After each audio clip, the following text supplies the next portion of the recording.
Hello বন্ধুরা, তোমরা সবাই কেমন আছো? Welcome back to my channel Roni Kalyani blog. আজকে আমি তোমাদের সাথে শেয়ার করব আরও একটি নতুন রেসিপি, কাসুন্দি আলুর দম। তোমরা যদি আমার চ্যানেলে নতুন হয়ে থাকো, আমার চ্যানেলটি সাবস্ক্রাইব করে দিও, আর পারলে লাইক শেয়ার কমেন্ট করে দিও। আলুটা আমি আগে থেকে এখানে সেদ্ধ করে রেখেছিলাম। মিক্সিতে পেস্ট করার জন্য নিয়ে নিয়েছি টমেটো কুচি, আদা কুচি, কাজু ও দুটো শুকনো লঙ্কা।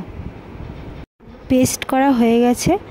এবার আমি কড়াইতে কিছুটা তেল নিয়ে নেব। তারপর দেব হিং, এলাচ, দারচিনি, লবঙ্গ। এরপর কুচি করে রাখা পেঁয়াজগুলো দিয়ে দেব আমি।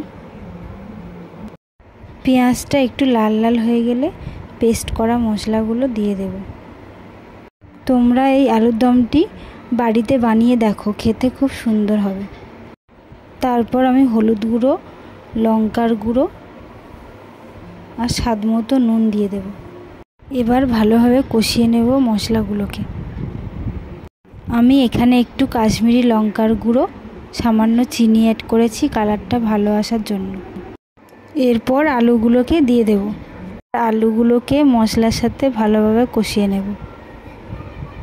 যখন দেখব আলুগুলো ভালোভাবে কষানো হয়ে গেছে, সামান্য পরিমাণ জল অ্যাড করব।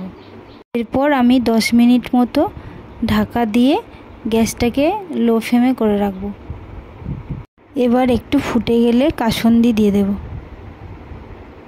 আলুর দমের উপর থেকে আমি একটু কাজু ছড়িয়ে দেব, তোমরা চাইলে নাও দিতে পারো। এখানে রেডি হয়ে গেছে আমার কাসুন্দি আলুর দম।